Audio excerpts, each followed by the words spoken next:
माणसाचा सगळ्यात मोठा दुश्मन कोण आहे माहिती? तर माणसाचा सगळ्यात मोठा दुश्मन त्याचा राग आहे. रागाची सुरुवात एका छोट्याशा इमोशनच्या रूपात होते आणि मग कधी त्याची सवय आणि त्या सवयीतून त्याचा आजार होतो, कळत सुद्धा नाही आपल्याला. काडीपिटीची काडी जेव्हा एखाद्या कागदाच्या तुकड्याला जाळते ना, तेव्हा ती त्या तुकड्याबरोबर स्वतः सुद्धा जळत असते. तसंच जेव्हा तुम्ही कोणावरती राग करता ना, तेव्हा तुम्ही सुद्धा आतून खूप जळत असता.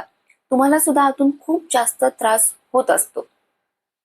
राग ही अशी आग आहे की जी आपल्या नात्यांना, आपल्या आनंदाला, आपल्या मानसिक शांतीला आणि आपल्या आरोग्याला जाळून राख करते. आता बघा, दोन गोष्टी आहेत. एक म्हणजे राग येत नाही आणि दुसरी राग करायचा नाही. जेव्हा तुम्ही राग करत नाही, जेव्हा तुम्हाला एखाद्यावरती राग येतोय पण तुम्ही त्याच्यावरती राग करत नाहीये, म्हणजे तुम्हाला राग येतोय पण तुम्ही तो राग एक्सप्रेस करत नाहीये.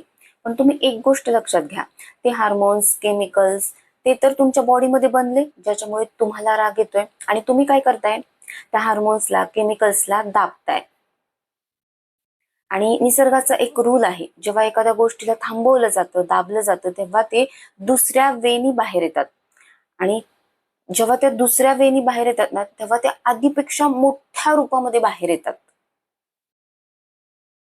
मग ह्या सगळ्यावर सोल्युशन काय? तर ह्या सगळ्यावर सोल्युशन म्हणजे तुम्हाला राग येऊच द्यायचा नाहीये.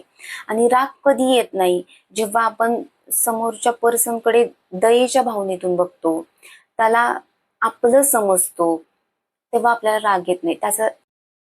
त्यासाठी काय करायचंय? माफ करायला शिकायचंय. माफ करा.